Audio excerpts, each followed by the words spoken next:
Mateo 16, versículo 13. Hoy vamos a iniciar un ciclo de 4 prédicas acerca de la historia de la iglesia. Y hoy empezamos con el primer tema: ¿quién fundó la iglesia? Y a través de este pasaje vamos a encontrar la respuesta. Mateo 16, versículo 13 al versículo 19. Dice la escritura: viniendo Jesús a la región de Cesarea de Filipo, preguntó a sus discípulos diciendo: ¿quién dicen los hombres que es el Hijo del Hombre? Ellos dijeron: unos, Juan el Bautista, otros Elías, y otros Jeremías, o alguno de los profetas. Él les dijo: ¿y vosotros quién decís que soy yo? Respondiendo Simón Pedro dijo: tú eres el Cristo, el Hijo del Dios viviente. Entonces le respondió Jesús: bienaventurado eres, Simón, hijo de Jonás, porque no te lo reveló carne ni sangre, sino mi Padre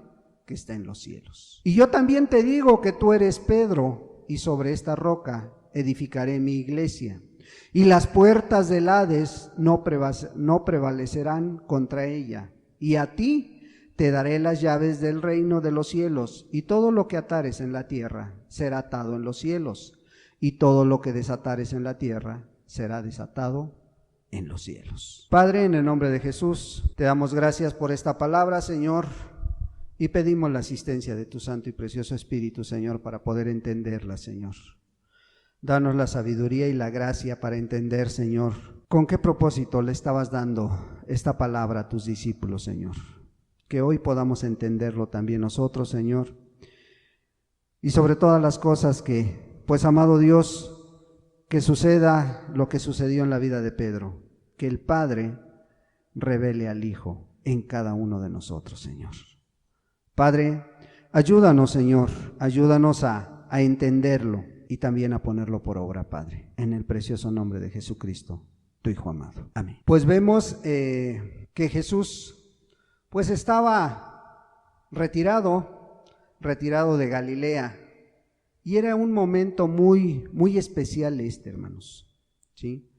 Porque según los historiadores era el momento más alto en el ministerio de Cristo Jesús. O sea, el ministerio de Cristo estaba llegando a lo más alto. ¿Qué había pasado con este ministerio? Jesús se había concretado a sus discípulos a mostrar un conocimiento de su persona. Había llevado a los discípulos a conocerlo como persona, como Hijo de Dios. Pero ahora que había llegado a esta situación, empezaba la segunda parte, que era que esos discípulos que habían confiado en la persona de Cristo Jesús miraran a la obra redentora que iba a ser el sacrificio de Cristo, ¿sí? Aquí empezaba a cambiar hasta cierto punto el ministerio de Jesús para conducir a sus discípulos al sacrificio, a la obra redentora. Ahora dirigía todas sus fuerzas, empezaba a dirigir sus fuerzas hacia la cruz del Calvario, a que los discípulos vieran no únicamente la persona, vieran la obra redentora de Cristo Jesús. Entonces comienza en este pasaje preguntando a sus discípulos acerca de lo que la gente pensaba de él, acerca de lo que pensaban de su identidad. Y vemos que la respuesta de los discípulos, al yo creo que saber qué es lo que la gente pensaba, pues contestaron y dieron muchos nombres. Sí, algunos a lo mejor dice pues dieron una gama de nombres como Juan el Bautista, como Elías, como Jeremías. Algunos de los profetas, así lo consideraba la gente.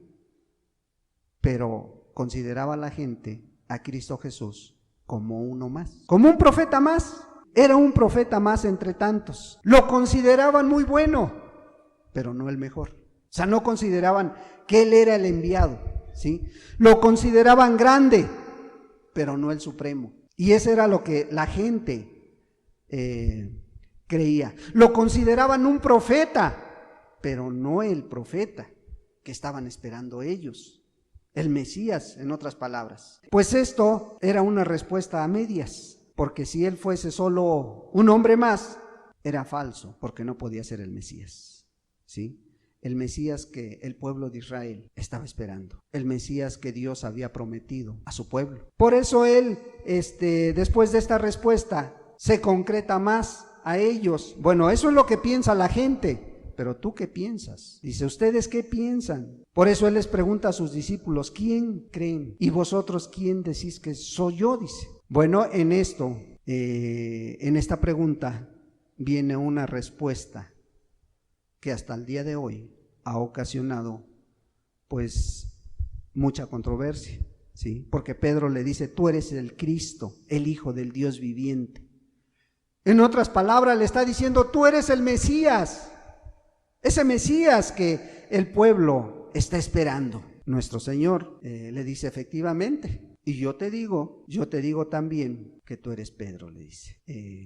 Entonces, este pescador, este hombre pecador, no llegó a este entendimiento acerca del Señor Jesús mediante alguna instrucción, alguna sabiduría, algún intelecto. No, sino que le había sido revelado por el mismo Dios, el Padre, le dice Cristo, ¿sí?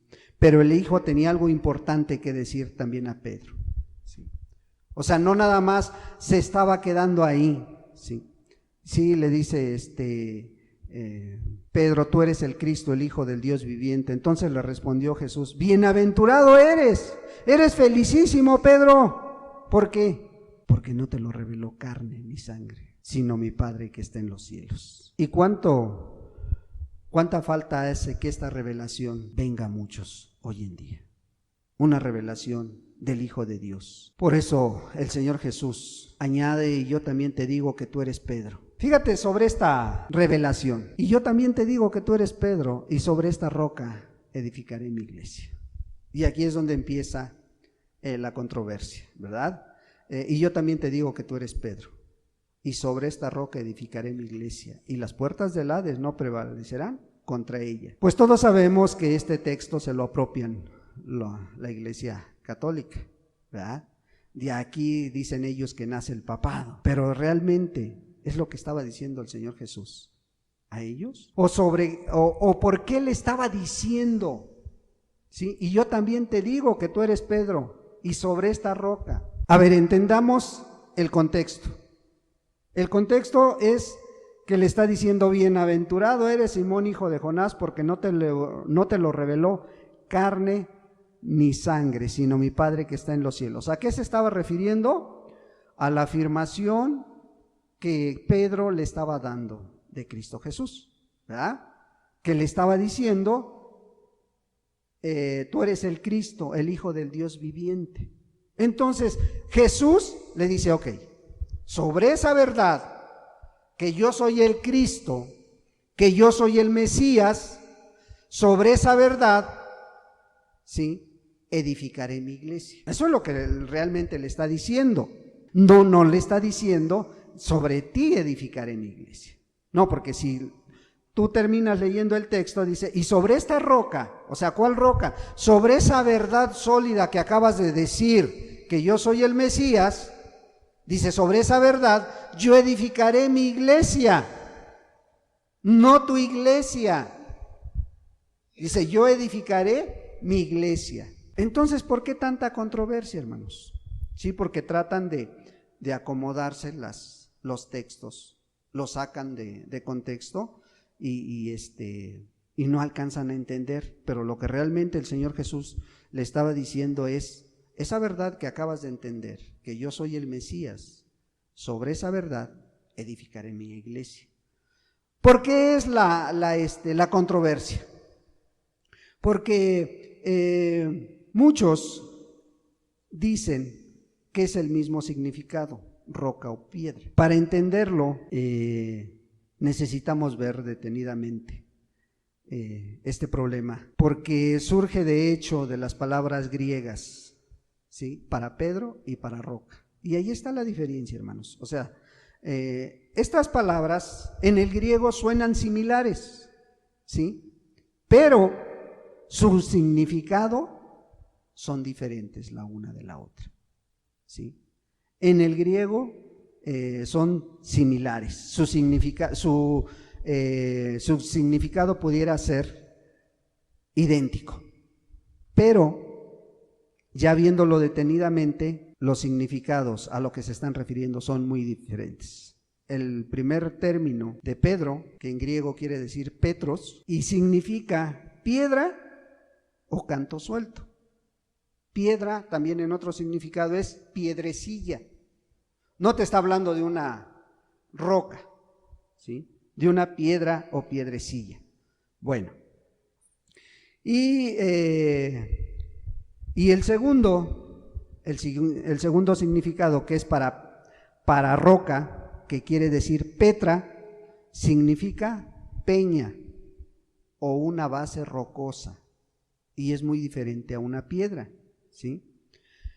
Entonces, lo que Jesús quiso decir, sí, tú eres Pedro, tú eres piedra, pero sobre esta roca que acabas de decir, sobre esta idea, sobre esta afirmación que acabas tú de decir, que yo soy el Mesías, edificaré mi iglesia, ¿sí? No dijo que edificaría su iglesia sobre una piedra, sino sobre una roca.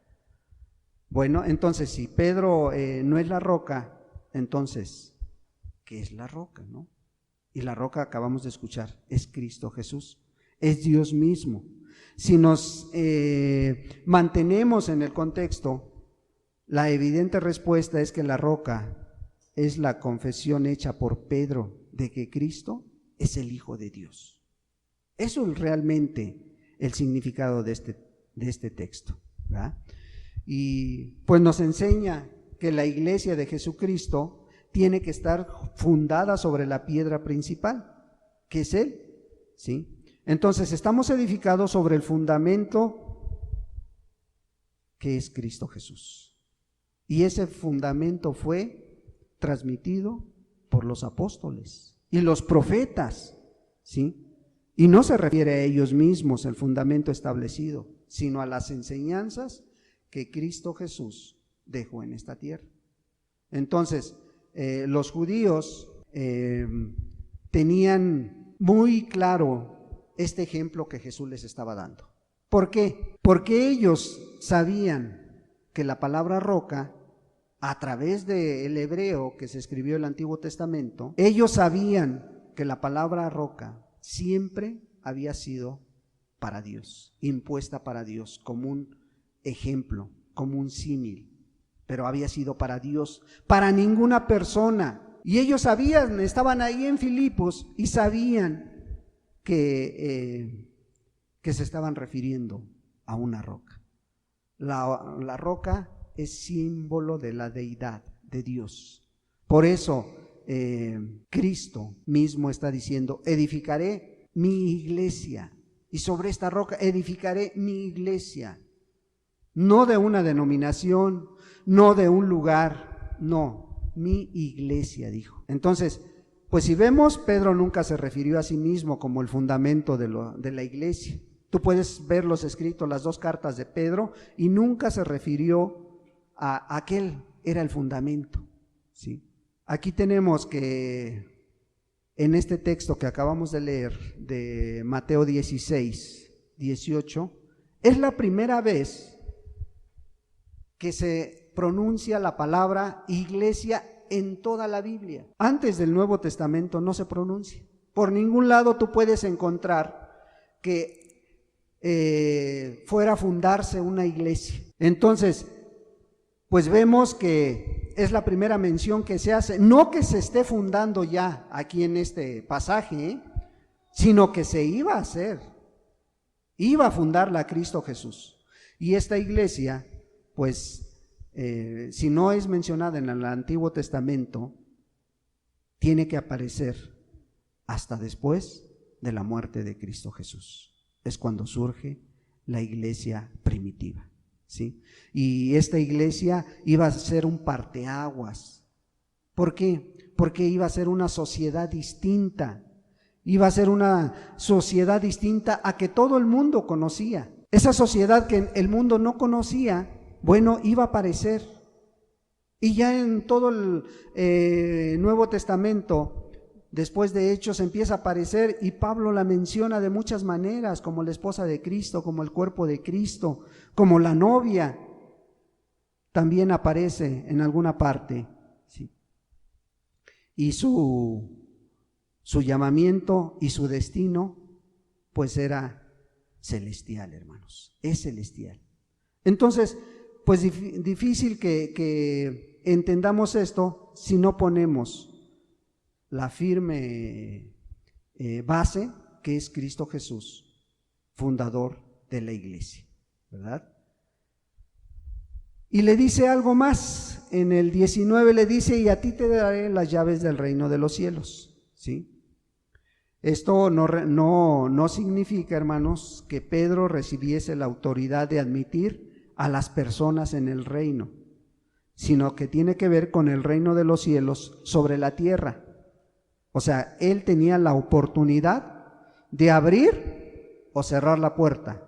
¿Cómo? ¿Cómo lo iba a hacer? A ver, hermanos, ¿qué le estaba diciendo el Señor Jesús cuando le está diciendo, a ti te daré las llaves? ¿De qué manera está simbolizando estas llaves, hermanos? La palabra. Y lo hace. En su primer mensaje le abre la puerta ¿a cuántos? A 3,000 convertidos después de Pentecostés. Y también le está diciendo que también todo lo que ate será atado.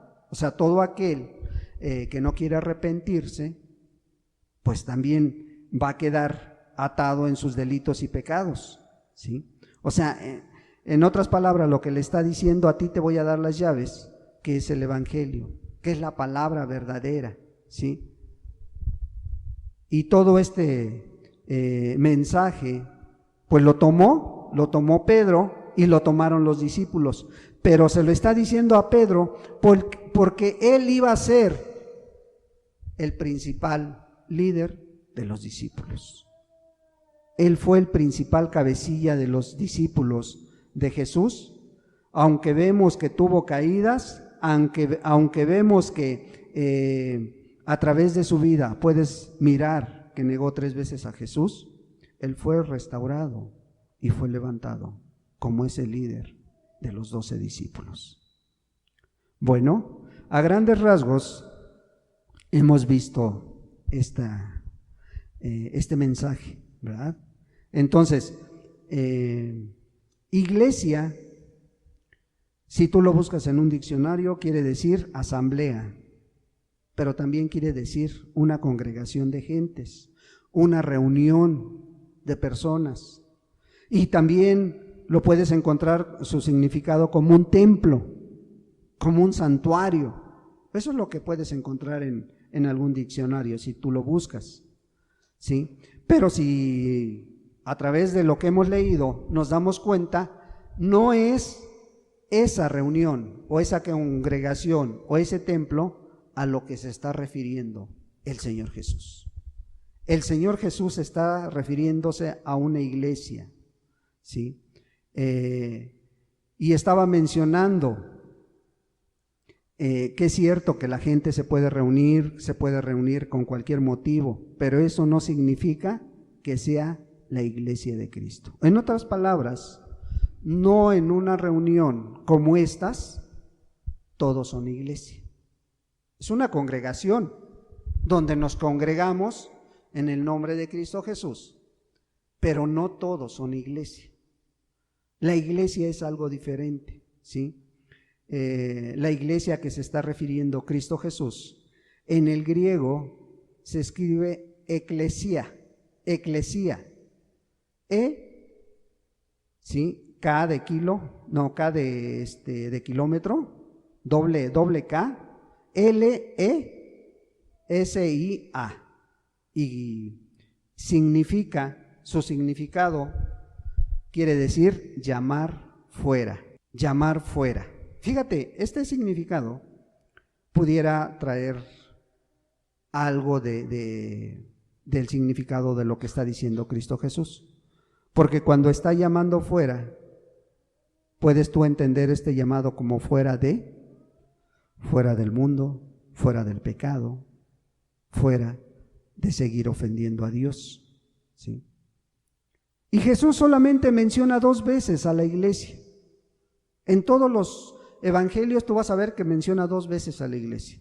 Mateo 16, 18, ¿sí? Y también Mateo 18, 17. También ahí encuentras iglesia, que no lo vamos a buscar, ¿sí?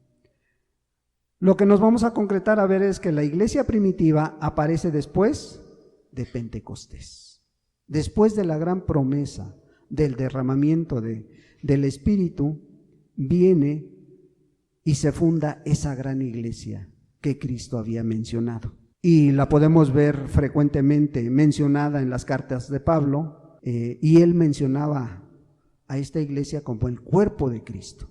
Fíjate bien, el cuerpo de Cristo no es aquella persona que se reúne. El cuerpo de Cristo no es aquella persona que no quiere pagar el precio, ¿sí? No, es un privilegio ser parte del cuerpo de Cristo. Y esta iglesia hereda todas las promesas de parte de Dios las hereda, siempre y cuando pague el precio que Jesús está demandando.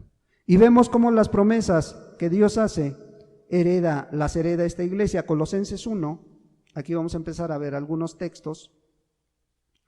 Colosenses 1, versículo 21. Colosenses 1, versículo 21.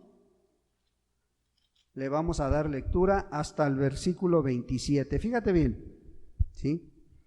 Del 21 al 27. Y dice: y vosotros también, que erais en otro tiempo extraños y enemigos en vuestra mente, haciendo malas obras, ahora os ha reconciliado, ¿sí? Ahora os ha reconciliado en su cuerpo de carne, por medio de la muerte, para presentaros santos y sin mancha e irreprensibles delante de Él, si en verdad permanecéis fundados y firmes en la fe, y sin moveros de la esperanza del Evangelio que habéis oído, el cual se predica en toda la creación que está debajo del cielo, del cual yo, Pablo, fui hecho ministro. Ahora me gozo en lo que padezco por vosotros, y cumplo en mi carne lo que falta de las aflicciones de Cristo por su cuerpo, que es la iglesia. Por su cuerpo, que es la iglesia, de la cual fui hecho ministro según la administración de Dios que me fue dada para con vosotros, para que anuncie cumplidamente la palabra de Dios, el misterio que había estado oculto desde los siglos y edades, pero que ahora ha sido manifestado a sus santos. O sea, ¿a quiénes? A su iglesia, a quienes quiso dar a conocer las riquezas de la gloria de este misterio entre los gentiles, que es Cristo en vosotros, la esperanza de gloria. ¿Sí? Si vemos, se está refiriendo siempre a una determinada o un determinado grupo de personas, ¿sí? Con ciertas características, ¿sí? Entre ellas, la santidad, dice, ¿sí? Que ha sido manifestada a sus santos. Y ahí está la promesa, la esperanza de gloria, que algún día estaremos en su presencia. Entonces, esta iglesia tiene un llamado, y uno de los tantos llamados es este, ¿sí? Efesios 4, 1, 6, dice así: yo pues preso en el Señor, os ruego que andéis como es digno de la vocación con que fuisteis llamado. Fíjate, o sea, la vocación, el llamado que Dios te hizo, dice que andes, que seas digno de eso. ¿Cuál es ese llamado? Que andes con toda humildad y mansedumbre. Y lo más importante, soportándoos con paciencia los unos a los otros en amor, solícitos en guardar la unidad del espíritu en el vínculo de la paz. Un cuerpo y un espíritu, como fuisteis también llamados en una misma esperanza de vuestra vocación. ¿Sí? Un Señor, una fe, un bautismo, un Dios y Padre de todos, el cual es sobre todos y por todos y en todos. ¿Qué te está diciendo? Okay. Hay diferentes diferente carácter en cada uno de nosotros, hay diferentes capacidades, pero dice, soportándonos con paciencia los unos a los otros en amor. Y esta es una de las características que Dios pide de su iglesia. Mantenerse unida a pesar de la diversidad de carácter de unos y otros. ¿Por qué? Porque somos un solo cuerpo. Tenemos un solo espíritu. Dice, como también fuisteis llamados en una misma esperanza. ¿Sí?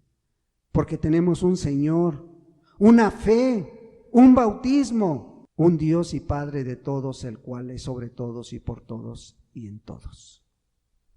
Y aquí sucede algo semejante como en las familias, ¿sí? Bueno, en algunas a lo mejor hay luchas, hay pruebas entre los mismos hermanos, pero por ejemplo está diciendo, un Dios y Padre de todos. Bueno, si Dios es tu Padre, vas a entender al que está a tu lado, al que está atrás, al que está enfrente y al que está a tu diestra también. Vas a entender por qué, porque al final de cuentas lo que te une con Él es el amor de Dios, es el amor del Padre, ¿sí? Si realmente has pagado el precio, si realmente Dios es una realidad en tu vida. Entonces estas características se deben de tener en aquellos que realmente se llaman pueblo de Dios, que se llaman el cuerpo de Cristo. Pablo llama santos a los cristianos. Acabamos de mirarlo, cómo está diciendo que son santos, ¿sí? Acabamos de ver también la necesidad de estar unidos a pesar de las circunstancias. Bueno, Efesios 1:1, ahí atrásito, dice, Pablo, apóstol de Jesucristo, por la voluntad de Dios, a los santos y fieles en Cristo Jesús que están en Éfeso. O sea, se estaba refiriendo a la iglesia de Éfeso. No se estaba refiriendo a la congregación, se estaba refiriendo a la iglesia, ¿sí? A los santos y fieles en Cristo Jesús que están en Éfeso, ¿sí? Pero también a los filipenses. Fíjate cómo empieza la carta a los filipenses, ahí adelantito, versículo 1, dice, Pablo y Timoteo, siervos de Jesucristo, a todos los santos en Cristo Jesús que están en Filipos con los obispos y diáconos. Una vez más, se está refiriendo a una iglesia, ¿sí? A todos aquellos que han sido redimidos con la sangre de Cristo, ¿sí? Y que caminan buscando cada día parecerse cada vez más a Cristo Jesús. Porque se supone que esa es tu meta. Esa es la meta de todo aquel que quiera decirse iglesia, todo aquel que quiera pagar el precio. ¿Cuál es? Parecerse cada día más a Cristo Jesús. Ese es realmente lo que busca cada cristiano. Efesios 4, versículo 13. Efesios 4, versículo 13. Dice, hasta que todos lleguemos a la unidad de la fe y del conocimiento del Hijo de Dios, a un varón perfecto a la medida de la estatura de la plenitud de Cristo. ¿Sí? Entonces, cuando el Señor Jesús le está diciendo a Pedro, voy a fundar mi iglesia, pero quiero que tengan estas características, ¿sí? Que busquen esto, llegar a la estatura de la plenitud de Cristo, porque Él es la roca. Porque Él es el que nosotros miramos, no miramos la palabra, no miramos el Evangelio, miramos a Cristo Jesús a través del Evangelio, es cierto, pero miramos nuestra fe, nuestra confianza está puesta en Cristo Jesús, ¿sí? Ahora, la iglesia tiene que estar sujeta a Cristo porque de Él ha recibido autoridad. ¿Cuál autoridad, hermanos? Bueno, la autoridad que por ejemplo acabamos de escuchar que le dio a Pedro, ¿no? De hablar de Él, de predicar, y esto se los dio a los discípulos también allá en Mateo 28, del 18 al 20, les está dando la gran comisión de predicar la palabra de Dios, ¿sí? Pero cuando la iglesia empieza a formarse, les dice, espérense. ¿Para qué? Para que venga el poder sobre ustedes y empiecen a proclamar la palabra de Dios.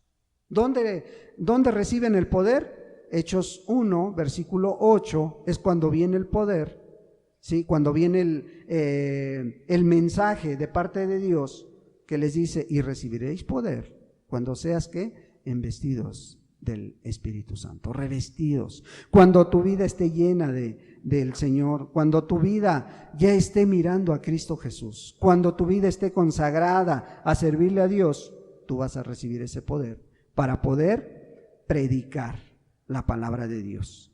Y Pedro enseguida recibió ese poder, ¿sí?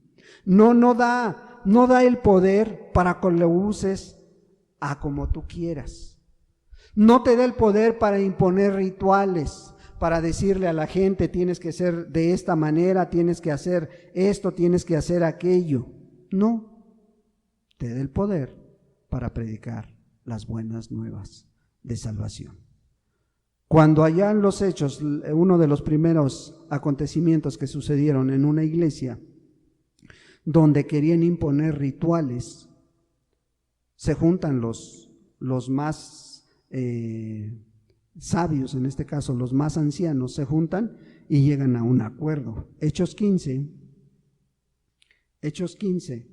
Estaba pasando que en este tiempo había unos judíos que querían que el cristianismo se mantuviera o caminara sobre la ley judía, ¿sí?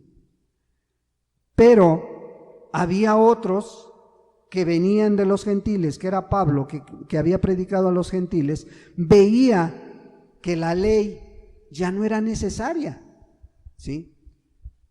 Entonces convocan a una asamblea y de esa asamblea surge una decisión. Hechos 15, versículo 28 y 29, ¿sí? Y fíjate ¿qué decisión toman? Porque ha parecido bien al Espíritu Santo y a nosotros no imponeros ninguna carga más que estas cosas necesarias. O sea, sí que no estés guardando el día, no estés guardando la ley, no estés guardando nada de eso, sino que os abstengáis de lo sacrificado a ídolos, de sangre, de ahogado y de fornicación, de las cuales cosas, si os guardareis, bien haréis pasarla bien. O sea, la iglesia no es para imponer cargas que muchas veces ni los líderes llevan. No es para imponer rituales, no.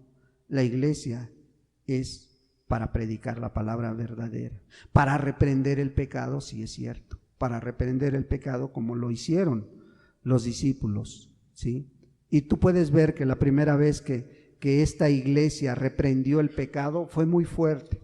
Fue algo que no se había visto hasta el día de ese día que se cumplió esta disciplina, ¿sí? Hechos 5, versículo 1 hasta el 4 le vamos a dar lectura. Dice, pero cierto hombre llamado Ananías con Zafira su mujer, vendió una heredad y sustrajo del precio, sabiéndolo también su mujer, y trayendo solo una parte la puso a los pies de los apóstoles. Y dijo Pedro, Ananías, ¿por qué llenó Satanás tu corazón para que mintieses al Espíritu Santo y sustrajeses del precio de la heredad?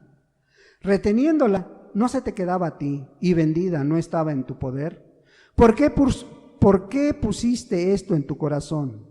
No has mentido a los hombres, sino a Dios. ¿Qué estaba haciendo Pedro? Estaba denunciando el pecado. Y estaba poniendo una disciplina fuerte, un escarmiento para que la iglesia se mantuviera santa. Era un mensaje claro.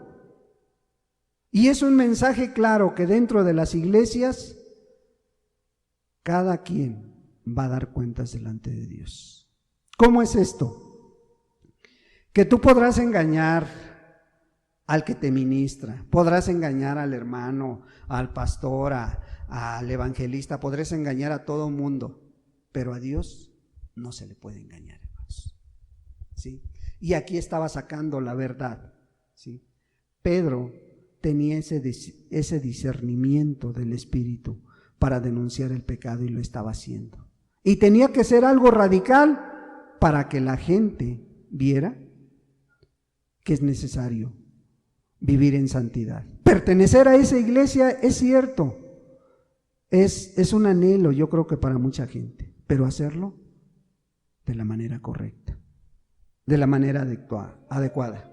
Entonces, pues Dios ha dado esta autoridad a la iglesia también ha dado autoridad para luchar contra las enfermedades, contra los demonios, contra los principados, ¿sí? También para levantar a los caídos. Hay autoridad en la iglesia, hermanos, ¿sí? Hay autoridad, como la acabamos de ver, para aplicar la disciplina. Aquellos que se desvían del camino, si no, pues ve Mateo 18, ahí habla de disciplina. Mateo 18, 15 al 18, habla de una disciplina que fue impuesta, ¿sí?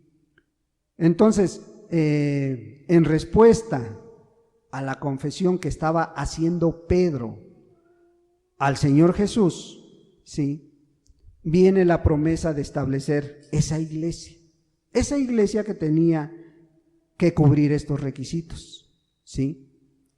Esa iglesia que solo aquellos que han puesto su vida en las manos de Cristo tienen un lugar en este cuerpo de Cristo. Solo aquellos que realmente han pagado el precio buscan un lugar en esta iglesia. ¿Por qué, hermano? Porque es algo especial, hermano, ¿sí? Es algo especial pertenecer a su iglesia, ¿sí? Porque ahí puedes encontrar amor, compañerismo, comunión, entre otras cosas, ¿sí? Y esto debería de motivar al creyente para buscar pertenecer a esa iglesia de Cristo Jesús. Debería motivarte para que tú des el siguiente paso. Si es que ya te arrepentiste, si es que ya confesaste tu fe en Jesús, el siguiente paso es buscar el bautismo en agua y el bautismo en el Espíritu Santo, hermano, ¿sí? Entonces, es un lugar especial la iglesia, ¿sí? Y la máxima comunión que puede encontrar un creyente, un hijo de Dios en la iglesia, es el día que celebramos la Santa Cena. Es algo especial, hermanos. Es algo que a lo mejor muchos no han vivido, pero es una expresión de comunión, de amor hacia Dios y hacia la iglesia, ¿sí? Entonces vemos en este pasaje que tomamos como base, pues que el Señor Jesús aclara muchas cosas, ¿sí? Aclara quién es Él, aclara que la iglesia es de Él, ¿sí? Y le hace la declaración a Pedro que causó tanta polémica, pero que realmente, si lo entendemos y lo estudiamos, no hay ninguna controversia, hermanos. Es algo tan claro el mensaje que le da, ¿sí? Y también algo tan claro que él dice: edificaré mi iglesia sobre una roca, no sobre una piedra, hermanos, no sobre un hombre, no sobre un movimiento, no, sobre la roca. Y la roca, ya lo podemos ver, es Cristo Jesús, es Dios mismo, ¿sí? Porque pues esto es algo muy claro a través de las Escrituras, hermanos, ¿sí? Y vamos a ver algunas cosas que Pedro se descarta de que él sea el fundamento de la iglesia que fundó Cristo Jesús. Él en Primera de Pedro 2, Primera de Pedro 2, versículo 4, versículo 4 al 8, dice así: acercándonos a él, piedra viva, desechada ciertamente por los hombres, mas para Dios escogida y preciosa. O sea, acercándonos a Él, ¿a quién? A Cristo Jesús, ¿sí? Para los hombres es desechado, mas para Dios, dice, escogida y preciosa. Y luego menciona a la iglesia. Vosotros, dice, también como piedras vivas, sed edificados como casa espiritual y sacerdocio santo, para ofrecer sacrificios espirituales aceptables a Dios por medio de Jesucristo, por lo cual también contiene la Escritura: he aquí pongo en Sión la principal piedra del ángulo, escogida y preciosa, y el que creyere en él no será avergonzado. Para vosotros pues los que creéis, él es precioso, pero para los que no creen, la piedra que los edificadores desecharon ha venido a ser la cabeza del ángulo, y piedra de tropiezo, y roca que hace caer, porque tropiezan en la palabra, siendo desobedientes, a lo cual fueron también destinados. En ningún momento Pedro dice yo soy el fundamento, en ningún momento dice yo soy la piedra angular. No, él está echando mano del Antiguo Testamento para decir que Cristo Jesús es la roca, Él es la piedra angular, ¿sí? Ya vimos que en el Antiguo Testamento no se menciona ninguna iglesia, sino que hasta después de Pentecostés empieza a componerse de todos los verdaderos creyentes, aquellos que realmente miraron a Jesús, ¿sí? Y no fue únicamente los judíos, sino gentiles se incorporaron a esta iglesia que fundó Cristo Jesús, ¿sí? Surge esta sociedad distinta, aparece este grupo de personas hoy conocidas como el cuerpo de Cristo Jesús, ¿sí? O esposa de Cristo, o la novia de Cristo, también en algunos escritos puede aparecer, ¿sí? Entonces vemos que la iglesia es de Cristo, ¿sí? ¿Quién iba a fundar esta iglesia? Cristo Jesús. Las iglesias no deben de estar fundadas sobre otra persona más que Cristo Jesús. Deben de estar edificadas sobre Cristo. Él es la roca de toda la Escritura, hermanos. Él es la roca del cual echó mano el salmista David en muchos de sus escritos. Por ejemplo, en el Salmo 18, versículo 31, mira lo que dice el salmista. Salmo 18, versículo 31, dice así: porque ¿quién es Dios sino solo Jehová? ¿Y qué roca hay fuera de nuestro Dios?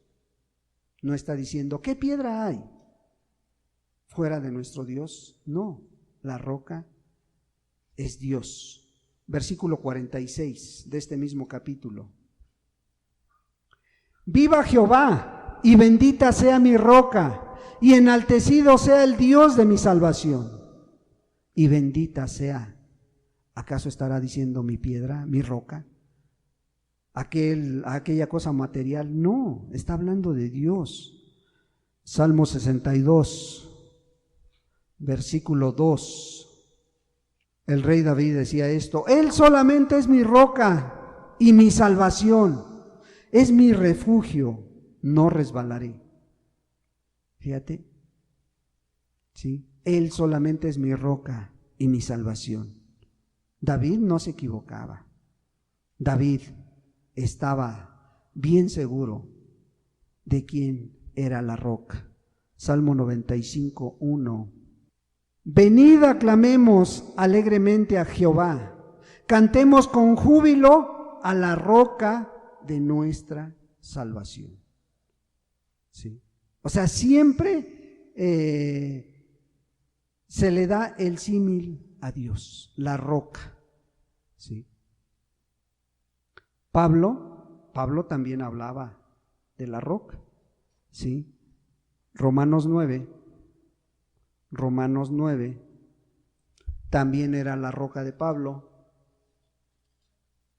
Romanos 9, versículo, dice, como está escrito, he aquí pongo en Sión piedra, y piedra de tropiezo y roca de caída, y el que creyere en él no será avergonzado. ¿Sí? El que creyere en él no será avergonzado. Primera de Corintios 10, versículo 4. Y todos bebieron la misma bebida. Fíjense, aquí pongamos atención a este texto. Y todos bebieron la misma bebida espiritual, porque bebían de la roca espiritual que los seguía. Y la roca era Cristo. ¿Sí? Y la roca era Cristo. Desde el Antiguo Testamento, ¿sí?, Cristo ya estaba ahí desenvolviendo su ministerio cuando sacó al pueblo de Israel, ¿sí? Cuando aquellos bebían del agua de la roca, cuando aquellos, una nube les seguía por el día para que no les diera sol, y esa nube, dice la Escritura, era Cristo Jesús, ¿sí? Entonces vemos que también Pablo tenía muy en claro quién era la roca. Ya vimos como Pedro también lo manifiesta. Entonces, la iglesia está fundada sobre un cimiento sólido, una base rocosa, ¿sí? Y ya vimos características de esta iglesia. La iglesia debería estar formada de gente salva, ¿sí? Muchos hoy en día tocan un texto de Mateo 13, para poder decir que las iglesias tienen que estar formadas de toda clase de gente. Y eso es cierto, pero de toda clase de gente que se haya arrepentido y que haya entregado su vida. No tiene que, a las congregaciones no se les puede llamar iglesia, pero las denominaciones hoy en día dicen sí, allí donde nos reunimos todos somos hermanos, todos son iglesia. Y la Escritura no lo menciona así, hermanos.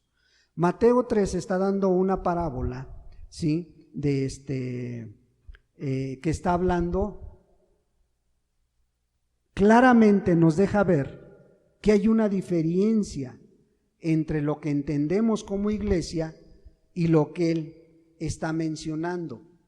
Fíjate, muchos toman este texto para decir que todas las gentes que llegan a una reunión son iglesia. Toman el versículo 24 de Mateo 13 y les dice: el trigo y la cizaña es la parábola. Les refirió otra parábola diciendo: el reino de los cielos es semejante a un hombre que sembró buena semilla en su campo. ¿Qué nos está diciendo? El reino de los cielos está en una congregación como esta, ¿sí? Es cierto, ¿sí? Porque aquí hay gente salva, porque hay gente que ama a Dios, pero eso no significa que todos sean iglesia. ¿Por qué? Porque fíjate, ahí en este mismo capítulo, en el versículo 38, aclara a qué se está refiriendo con el mundo. Fíjate, aquí vemos: el reino de los cielos es semejante a un hombre que sembró buena semilla en su campo. ¿Qué es su campo? Versículo 38, el campo es el mundo, ¿sí? ¿Dónde tiene que crecer el trigo y la cizaña? En el campo. ¿Y dónde es el campo? No es la iglesia, es el mundo, ¿sí? La iglesia está conformada de gente salva, de gente que, entonces pudieras decir, entonces todos son salvos. Mira, hermanos, cuando los discípulos anduvieron predicando aquí, en esta tierra, Simón el mago se les unió y dijo: yo soy de ustedes, yo soy cristiano, como muchos te dicen, ¿sí? Hoy que fuimos a la cárcel, pues tú ves que varios se acercan y: hermano, yo también soy hermano, Sí, uno que se interesó, se acercó ahí. Yo llevo 1 año y medio de convertido, hermano. Sí, ya acepté a Jesús y por eso ya soy cristiano. Sí. Entonces, hay una gran diferencia de lo que estamos entendiendo aquí. No, el cristiano es aquel que realmente ha pagado el precio. El cristiano es realmente aquel que ha entregado su vida a Cristo Jesús. No podemos testificar de todos. Entonces, todos los que asisten a la iglesia son cristianos. Mira, aún los martes, yo te digo, aún los martes que tenemos una reunión aparte de esta, pudiera haber no gente salva, hermanos. A los discípulos se les colaron. Simón el mago les dijo, yo ya soy, cuando no era. Pero todo lo que se hace en la oscuridad, a la luz sale. Cuando vio que los discípulos llegaron e impusieron las manos para que recibiera el Espíritu Santo, aquella persona, aquel que se había convertido, Simón el mago dijo, yo les doy todo mi dinero para que me den ese poder. ¿Qué sacó? Lo que traía en el corazón. Y su corazón no era recto. O sea, cristiano no era. ¿Qué te estoy dando a entender con esto? Que ni están todos los que son, ¿sí? Ni son todos los que están. Entonces,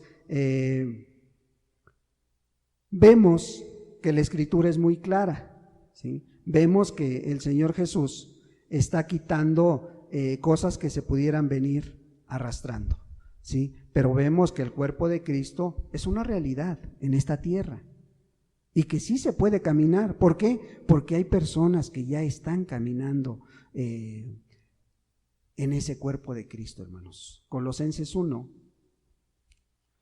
nuevamente Colosenses 1, ahora le vamos a dar lectura del 18 al 22 y dice así: y Él, Cristo, es la cabeza del cuerpo que es la iglesia.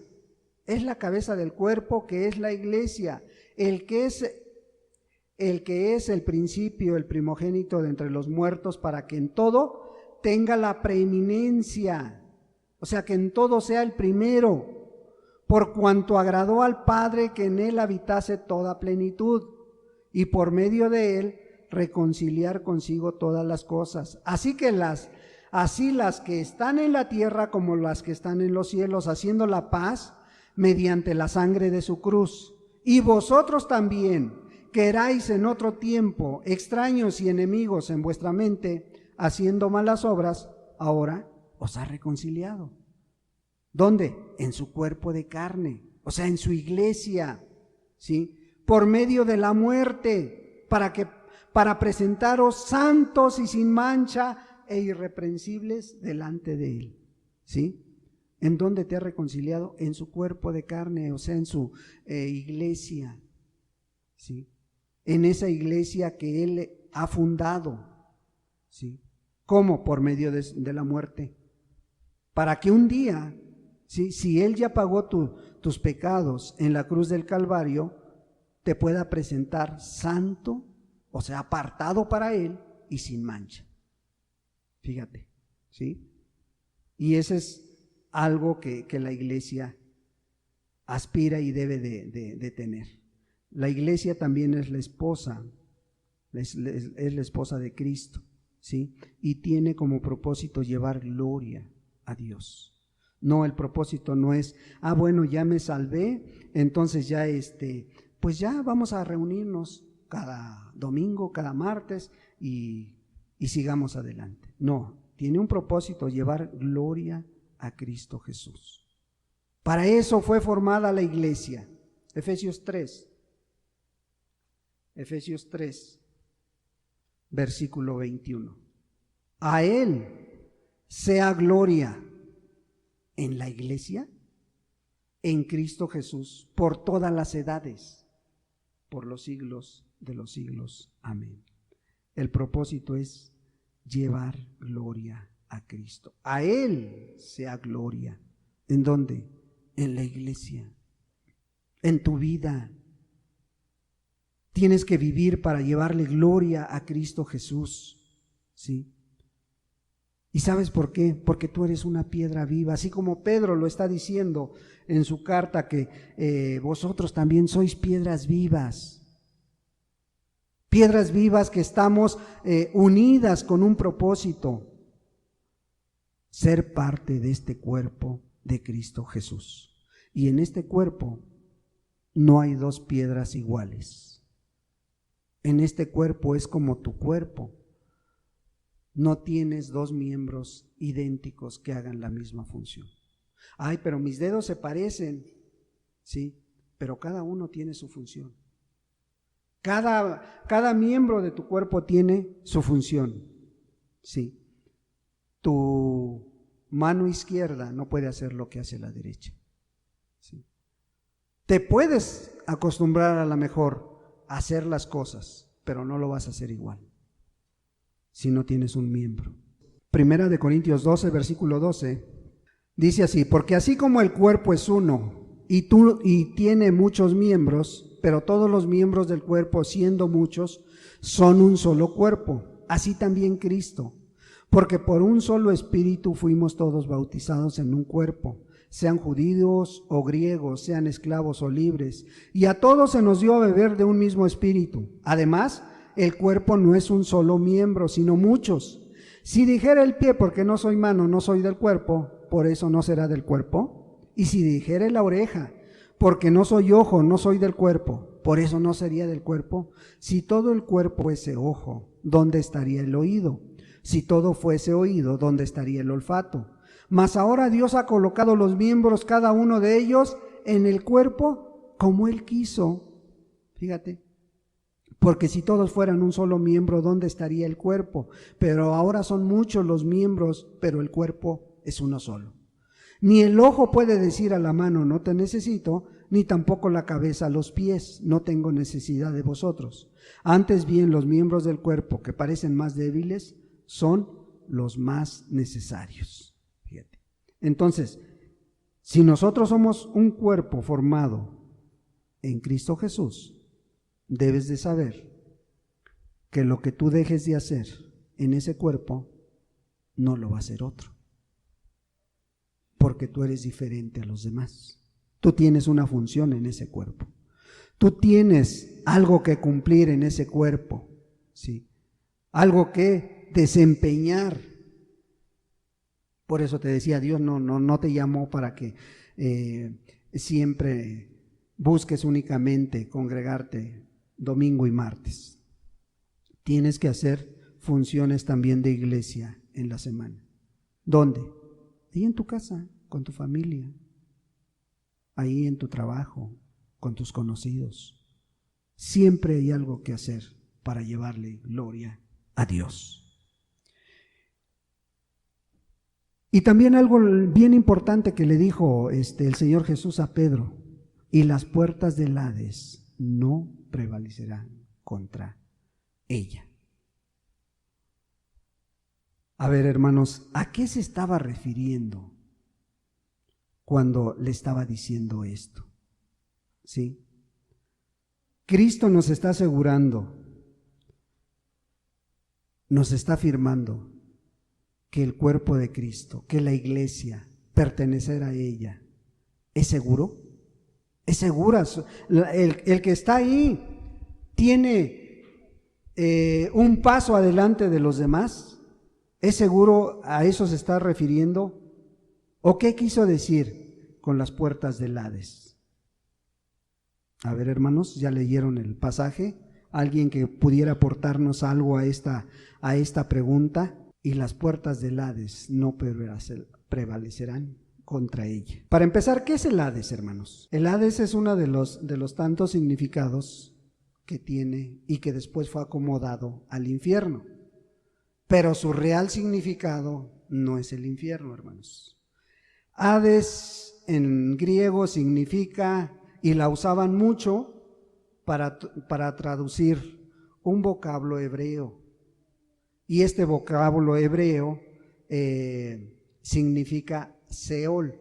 Y este Seol, aquí, como lo está usando el Señor Jesús, no significa infierno, significa morada de los muertos buenos y malos, sin distinción. Pero era un lugar como lo que los católicos mencionan, purgatorio, que según ellos, ¿sí? Pero este lugar, los judíos y toda la gente estaban bien seguros que había este lugar donde estaban buenos y malos. Pero la pregunta es, ¿dónde estaba? Si los judíos sabían de su existencia del Hades, ¿en dónde estaba? Si estaban seguros de que ahí estaban juntos, buenos y malos, ¿en dónde estaba? En el cementerio, no propiamente, hermano, porque una de los significados de Hades también es tumba, pero se estaba refiriendo al Hades, a la morada de los muertos, que ellos sabían. Por eso Jesús les está diciendo, ¿ustedes conocen? Bueno, yo les voy a decir una cosa, las puertas del Hades no van a prevalecer contra esta iglesia que voy a fundar. ¿Y sabes por qué? Porque no van a estar juntos la iglesia y los malos. Y esto se los deja bien claro. ¿En dónde? ¿Dónde podemos encontrar algo más concreto? Se supone que el Hades, hermanos, o el infierno que se ha mencionado, están en el centro de la tierra, ¿sí? Y los judíos tenían bien cierto, el lugar de los muertos es abajo, en el centro de la tierra, ¿sí? No es la tumba, es el centro de la tierra. Ellos estaban bien seguros, esa es la morada de aquellas personas que se mueren. O sea, para los dos se van al Hades. No. La Biblia nos habla claramente, por ejemplo, aquí en Lucas 16, que muchos dicen que es una parábola y que hasta la fecha no se ponen de acuerdo, hermanos, ¿sí? Y ahorita te voy a decir por qué creo que no es una parábola y por qué muchos no creen que sea una parábola. Si vemos Lucas 16, vemos la historia del rico y Lázaro, ¿sí? Pero desde un principio de la historia que está platicando el Señor Jesús, y es el Señor Jesús, ¿sí? Está poniendo una palabra clave al principio y dice había. Y cuando te estás diciendo algo que se está pareciendo al reino, dice el reino de Dios es semejante, ¿sí? Bueno, ya desde ahí vemos que ahorita no me voy a enfocar tanto a aclarar esta duda. Lo que sí me voy a enfocar es en dónde estaban estos dos personajes, tanto el rico como el pobre Lázaro, ¿sí? Y aquí nos habla muy claramente. Versículo 22 de Lucas 16 dice: aconteció que murió el mendigo y fue llevado por los ángeles, ¿a dónde? Al seno de Abraham. Al seno de Abraham, ¿sí? Y murió también el rico y fue sepultado. No dice que fue al Hades, dice que fue sepultado. Y después dice, ¿y en el Hades? O sea, sí, su cuerpo se quedó ahí en la tumba, pero su alma, ¿qué dice? Llegó al Hades, al lugar de los muertos. Y ahí sí pudiéramos aplicar a lo mejor que pudiera ser el infierno, que pudiera ser el lugar donde va a ser castigado. Pero dice, el Hades. Y ahí dice que alzó sus ojos. O sea, no estaban a la par. Dice, alzó sus ojos, estando en tormentos, y vio de lejos ¿a quién? A Abraham y a Lázaro. Allí aparece una vez más Lázaro, el muerto que acaba de fallecer, pero aparece junto con el rico. No dice a qué distancia, pero lo que sí habla la Escritura es de que una gran cima, un gran abismo separaba al Hades y al seno de Abraham.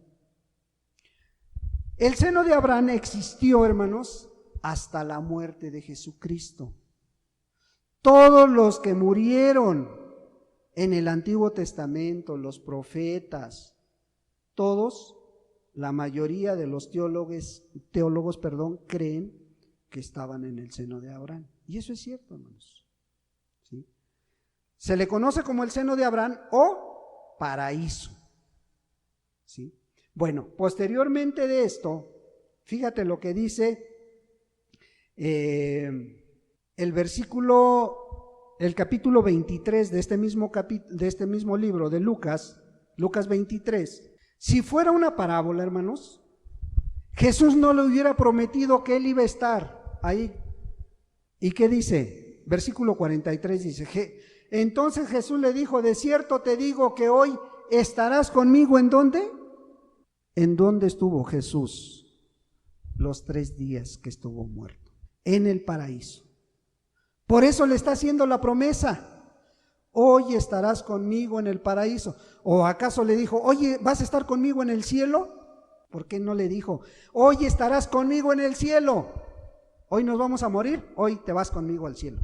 ¿Por qué no le dijo, hermanos? Está bien clarito, hermanos. ¿Por qué Jesús no le prometió que hoy mismo se iba a ir al cielo con él? Porque no había resucitado, hermanos. No iba a estar 3 días todavía para poder resucitar. Y todavía no se iba a ir al cielo después de la resurrección, ¿o sí se fue? Pasaron 40 días después, cuando el Señor Jesús ya es glorificado. Bueno, aquí la clave de esto es, por ejemplo, cuando muere el Señor Jesús, que dice que el velo se rasgó. ¿Y qué más? Y se levantaron los muertos, los que habían muerto conforme a la voluntad de Dios. Entre ellos pudiéramos a lo mejor añadir al ladrón, porque creyó a Dios y Dios le prometió, el Señor Jesús le prometió, hoy estarás conmigo en el paraíso. No le dijo en el cielo. Entonces, ¿qué vemos, hermanos? La promesa que le está haciendo el Señor Jesús a Pedro era una realidad. Esta iglesia, las puertas del Hades no prevalecerán contra ellas, no van a venir, ¿sí? Porque aquellos que se conviertan van a estar en un lugar especial. De hoy en adelante, aquel que muere en Cristo Jesús se va al paraíso, a la presencia de Dios. Así lo dice la Escritura, donde dice que todos van. Bueno, aquí la idea es que entonces la promesa de Dios estaba muy clara. Las puertas del Hades no iban a prevalecer contra aquel que ama a Dios, contra aquel que es iglesia de Dios. ¿Era segura? Claro que es segura la iglesia, hermanos. Al pertenecer a la iglesia, pues nunca dijo que tampoco ibas a tener luchas, pruebas. No dijo, ya nada te va a suceder, ya ninguna enfermedad te va a dar. Eso no estaba diciendo, hermanos. Dijo que las puertas del Hades no iban a prevalecer, mas no dijo que no te ibas a enfermar, no dijo que no ibas a tener problemas con tus hijos, con tu esposo, en tu familia. No, las luchas, pero ahora tenemos algo en común, que ya no luchas solo.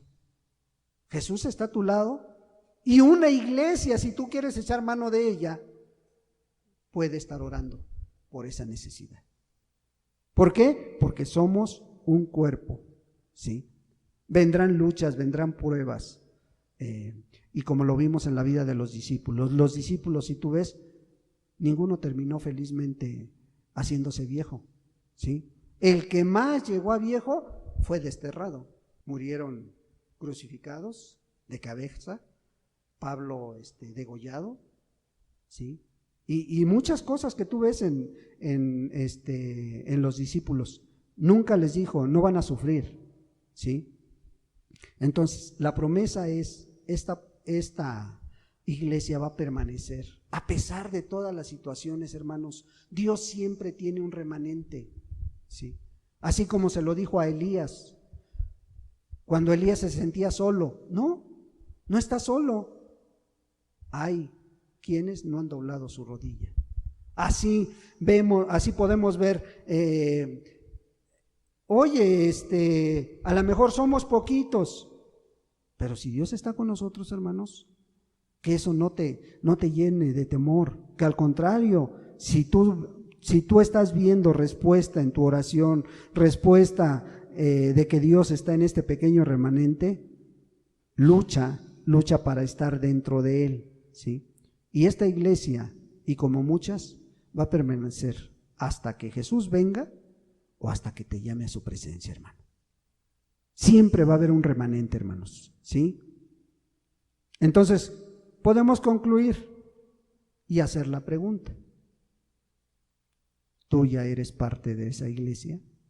A lo mejor no de este cuerpo pequeño, pero tú ya eres parte de la iglesia de Cristo Jesús. Ya eres parte de esa iglesia que Cristo dijo que Él iba a fundar, y sobre esta roca edificaré mi iglesia, dice.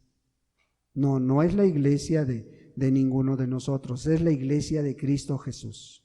¿Está tu vida siendo edificada sobre la roca?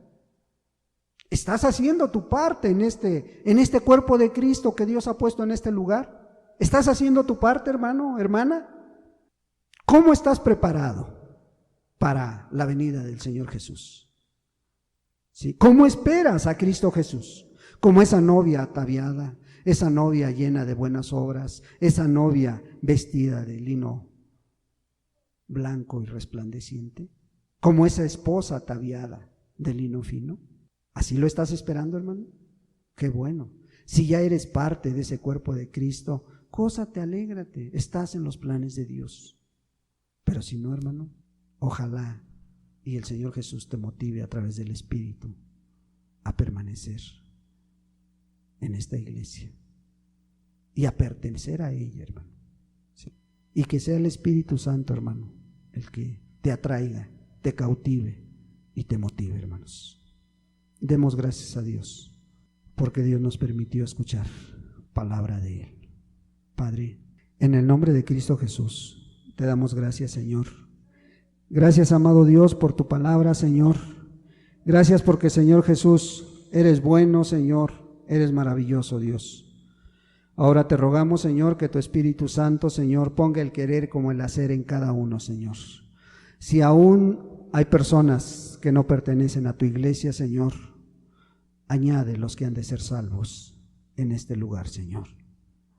Sé tú, Señor, poniendo el querer como el hacer, Señor, y mirándote a ti, Señor, no mirando el lugar, no mirando, Señor, la palabra, Señor, sino mirándote a ti, amado Dios, porque tú fuiste el que pagaste, Señor.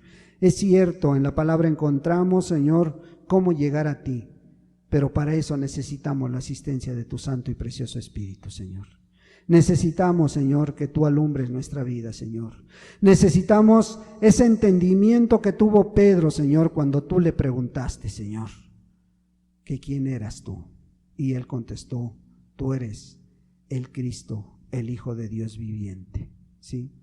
Y eso fue revelación del mismo Padre, del mismo Espíritu. Señor, revélate al que tenga necesidad de conocerte, Señor. Revélatele a aquel, Señor, que se ha resistido por mucho tiempo, a lo mejor, que está con nosotros, en medio de nosotros, pero como dice Juan, no es de nosotros. Señor, revélatele tú, Señor. Sé tú, amado Dios, revelando en cada hermano, en cada hermana, a tu Hijo Jesucristo, Dios. Muchas gracias te damos, Señor, por tu palabra, Señor, y pues síguenos guiando hasta aquel día en que nos llames a cuenta, Señor, o en que vengas por este